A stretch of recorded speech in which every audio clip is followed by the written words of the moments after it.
मैं उनके बारे में बोल रहा हूं जिनके बारे में वज़ीर आज़म मोदी ने कहा था कि घुसपैठी है।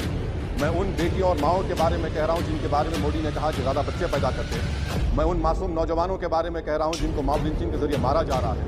मैं उन बेजुबान माँ और बाप के बारे में बोल रहा हूं जिनकी औलाद आज इस हुकूमत के गलत कानून के चक्कर में जेलों में सड़ रहे हैं। 11 घरों को मध्य प्रदेश में मोदी के बुलडोजरों ने इसको नाबूद कर दिया। हिमाचल प्रदेश में एक मुसलमान की एक दुकान को लूट लिया गया और हिज़्ब इख्तिलाफ की पार्टियों की तरफ से सन्नाटा है। शायद अब वक्त आ चुका है कि लफ्ज़ मुसलमान का नाम लेना भी अब उस पर पाबंदी आयद कर दी जाएगी। चेयरमैन साहब, आपने मुझे बोलने का मौका दिया। मैं शुरुआत में बताना चाह रहा हूं कि मैं हुकूमत की तरफ से लाए गए इस रेजोल्यूशन की मुखालिफत में बोल रहा हूं और मैंने अमेंडमेंट्स भी दिए हैं प्रेजेंट एड्रेस के लिए। और चेयरमैन साहब, आप उर्दू को जानते हैं। किसी एक शायर ने शायद बरसर इख्तिदार जमात के लिए ये शेर कहा होगा कि उसूल बेचकर मसनद ख़रीदने वालों, निगाह अहले वफ़ा में बहुत हक़ीर हो तुम। वतन का पास तुम्हें था ना होगा कभी कि अपने हिर्स के बंदे हो, बेज़मीर हो तुम। इज़्ज़त नफ्स किसी शख्स की महफूज नहीं, अब तो अपने ही निगहबानों से डर लगता है। डंके की चोट पे जालिम को बुरा कहता हूँ, मुझे सूली से न जिंदानों से डर लगता है।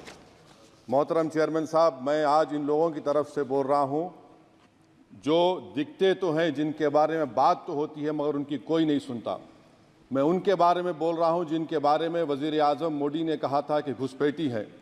मैं उन बेटियों और माओं के बारे में कह रहा हूँ जिनके बारे में मोदी ने कहा कि ज़्यादा बच्चे पैदा करते। मैं उन मासूम नौजवानों के बारे में कह रहा हूँ जिनको मॉब लिंचिंग के ज़रिए मारा जा रहा है।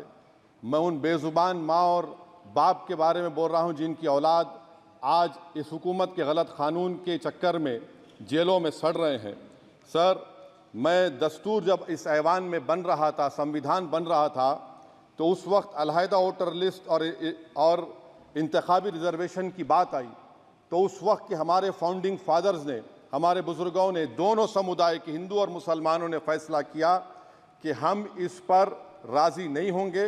बल्कि उन्होंने क्या कहा था हमारे फाउंडिंग फादर्स ने, उन्होंने मुखालिफत की थी अलहदा वोटर लिस्ट की और इंतखाबी रिजर्वेशन की। उन्होंने कहा था, I quote sir, it is the duty of majority community to ensure that minorities are elected in the representative numbers. BJP मुसलमानों की नफरत पर जीतती है और मुसलमानों के नाम निहाद मसीहा मुसलमानों के 90% ज़्यादा वोट हासिल करते हैं, मगर फिर भी इस ऐवान के दरवाजे नहीं खुलते मुसलमानों के लिए और सिर्फ 4% मुसलमान जीत कर आते हैं।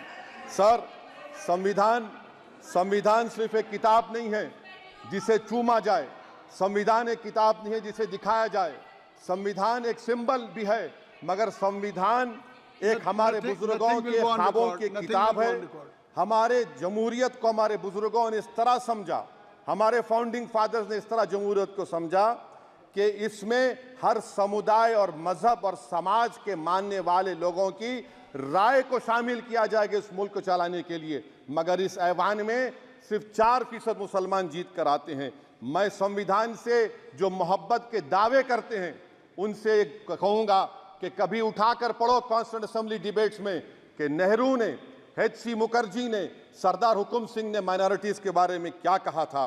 सर, वतन अजीज़ का मुस्तकबिल कैसा होगा जब बीजेपी मुझे गायब करना चाहती है और दीगर हिज़्ब इख्तिलाफ की पार्टियां के लिए मेरा वजूद सिर्फ वोट डालना और अपनी खबर में जाकर सो जाना है। इसीलिए आप देखते हैं कि ये समाजी इंसाफ है सर कि 4% मुसलमान जीत कर आते हैं। सर, इस ऐवान में OBC समाज के MP अब अपर कास्ट के MP के बराबर हो चुके हैं। OBC समाज के MP अब अपर कास्ट MP के बराबर हो चुके हैं और 14% मुसलमान सिर्फ 4% जीत कर आते हैं। CSDS का डेटा ये बताता है कि इस मुल्क में जो वोट बैंक है, जो एक मुश्त वोट डालता है, वो अपर कास्ट का है। मुसलमान का कभी ना वोट बैंक था ना कभी रहेगा। सर, 4 जून के बाद 6 मुसलमानों की मॉब लिंचिंग हुई।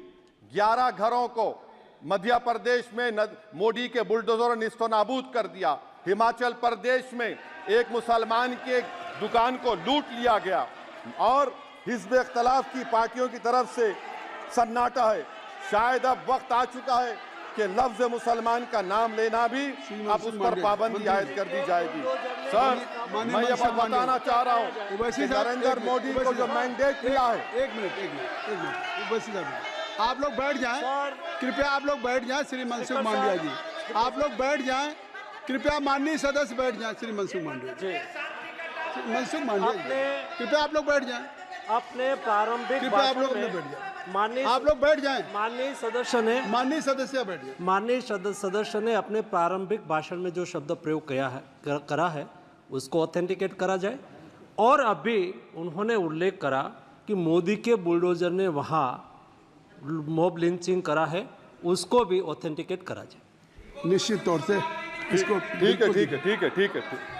ठीक है। उवैसी साहब, जब भी कोई बात नहीं सर, आप चेयर पर बैठे हैं जी, इसलिए आप मंत्री जी को पेट में दर्द हुआ, माशाल्लाह, शुक्रिया उनका। नहीं, तो सर मैं मंत्री की जवाबदेही है ये अरे ये नहीं, मंत्री इससे बुरी बात क्या है? पेट में दर्द हो सकता है, वो दर्द ये सब ठीक। अच्छा दर्द हुआ, चलिए दर्द हुआ, दिल का दर्द हुआ।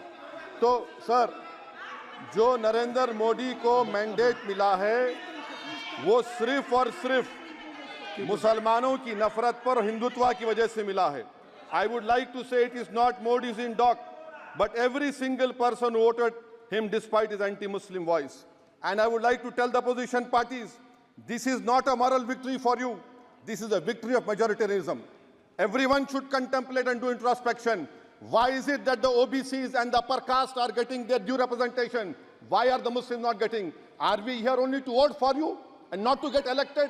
If that is the case, please tell us that we are only here to vote for you. Sir, आज भारत के आधे नौजवान बेरोजगार हैं और रोजगार की तालाश, बेरोजगारी का आलम यह है सर कि मोदी सरकार के 5 साल में 75 लाख एस्पिरेंट्स की जिंदगी बर्बाद हो गई, 6 पेपर लीक हुआ।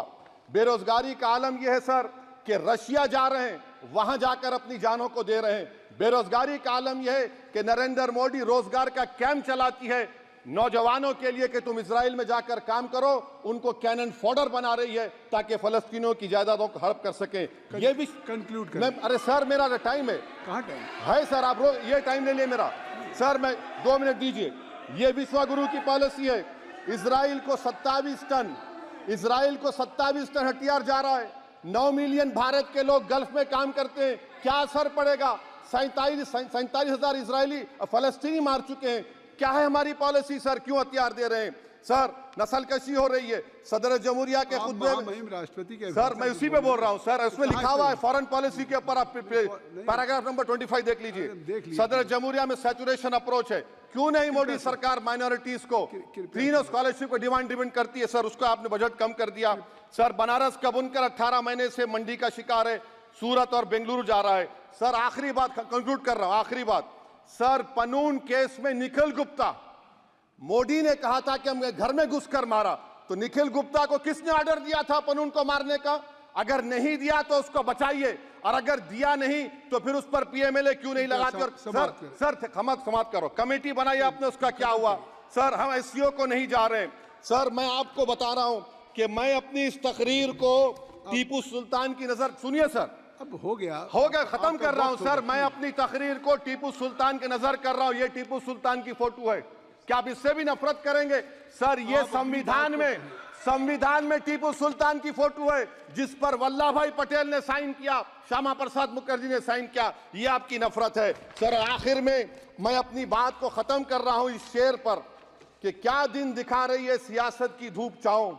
जो कल सपूत थे वो कपूतों में आ गए, थे इस कदर अजीम के पैरों में ताज थे, इतने हुए जलील के जूतों में आ गए। बहुत बहुत शुक्रिया सर।